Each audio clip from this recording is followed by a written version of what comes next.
आप देख रहे हैं न्यूज 12। लगातार देखने के लिए सब्सक्राइब करें।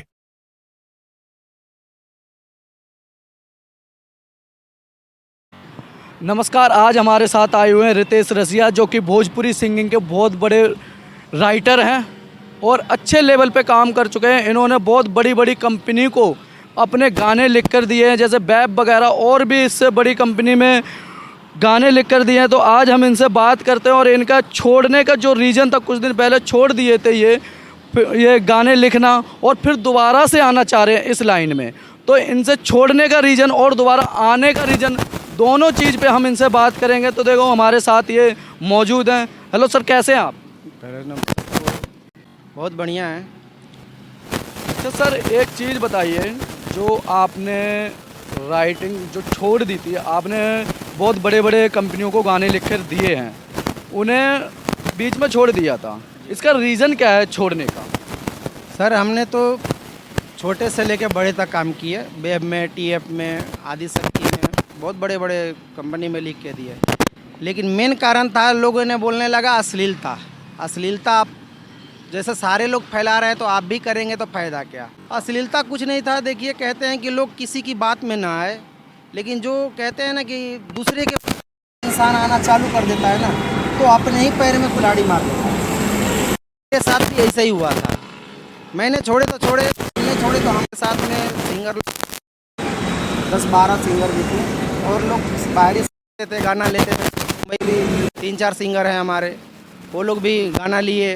जैसे राजस्थान में 10-12 जो सिंगर जो मेरे पास रहते हैं, तो उसमें से 10-12 में से 5-6 तो हमने छोड़े, तो उसी समय वो लोग भी छोड़ गए। अच्छा, उनका रीज़न क्या था? आपने अश्लीलता के ऊपर आपने छोड़ा है, ठीक है? ये अश्लीलता समझ में आ गई लोगों के भी, कहा हमें से अश्लीलता क्या होती है, लेकिन छोड़ने का रीज़न क्या? हमने छोड़े तो वो लोग बोले कि जब आप छोड़ दें तो हम भी छोड़ देंगे। हमने बोले कि आपको छोड़ने का कोई ज़रूरत नहीं है, हम छोड़ रहे हैं ना, आप तो पड़े रहिए। तो कौन कौन सिंगर थे जो आपके साथ काम करते थे, जो छोड़ दिए हैं? पहला जब मैंने शुरुआत बार में जिससे जुड़े थे, उनका नाम था पन्नू रंगीला, जो आज वो मार्केट में है नहीं। दूसरे नाम संतोष सुरीला, तीसरे नंबर सुरेंद्र पंडित, चौथा नंबर गुड़िया रानी, 5वें नंबर इसी तरीक़ा से बहुत सिंगर आए।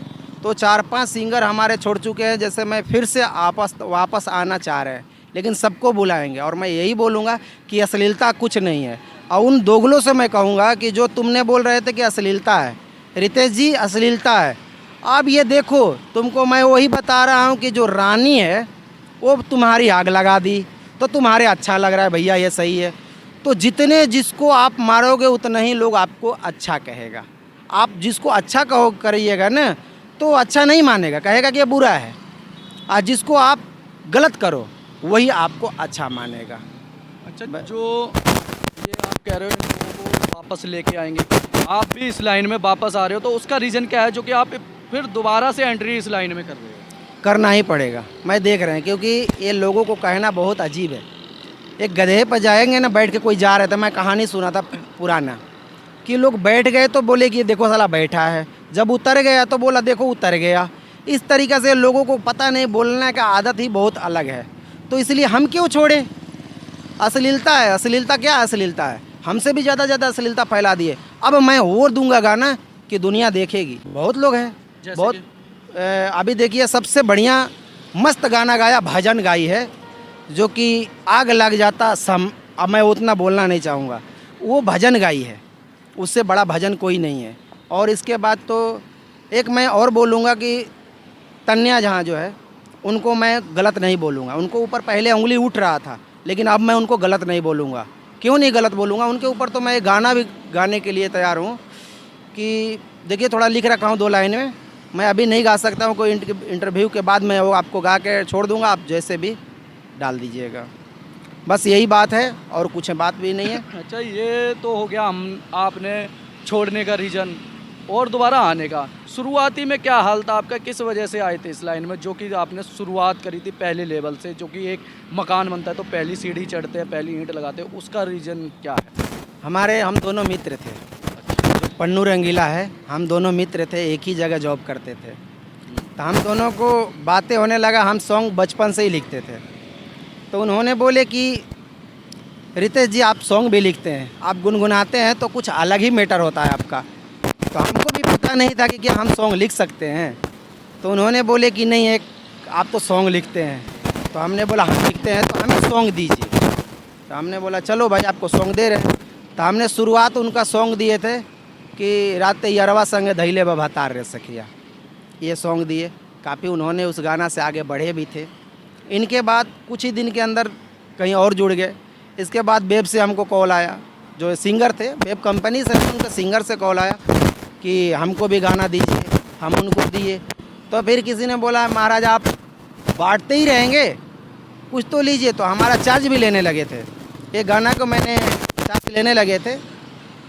इसके बाद कुछ यही बोले ना आपको कि गलत लोगों को कारण हमने छोड़ दिया। छोड़े क्या, इसमें भी एक पॉइंट है, हम कहीं एक धाम से जुड़े और धाम से जुड़ने के बाद हमारा 5 गाना रिकॉर्डिंग हुआ एक ही कंपनी में, जिसका जहांगीर में 5 गाना। आज गाना मैंने लिया नहीं, पैसा तो दे दिए हैं, सब कुछ कर दिए हैं, लेकिन वो गाना हमने आज भी नहीं लिए। और हमारा छोड़ने का कारण समझ लीजिए कि अश्लीलता भी है और दूसरा एक बाबा भी है।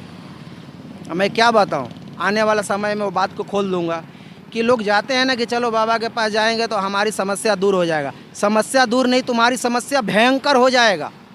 तुम इसको मानो या ना मानो, आने वाला समय में मैं खोल के बताऊंगा कि ये बाबा कभी किसी को कभी किसी को इतना नुकसान कर देते हैं कि सोच भी नहीं सकता है। बस हमारा 2 ही रीज़न था कि कुछ लोगों ने बोले अश्लीलता, तो हमने उस पर विराम लगाए नहीं थे, हमने लिखना चालू किए थे, कर रहे थे। लेकिन एक बाबा के कारण हमारा समृद्धि ही नहीं। रितेश जी आपसे मिलकर बहुत खुशी हुई। मेरे साथ ये मौजूद थे रितेश जी, रितेश रंगीला, और इन्होंने जो भी बताया है वो सब कुछ सच है। ठीक है, तो अब आप देख रहे हैं न्यूज़ भारत, और लगातार देखने के लिए हमारे चैनल को सब्सक्राइब करें और हमेशा हमारे साथ जुड़े रहें।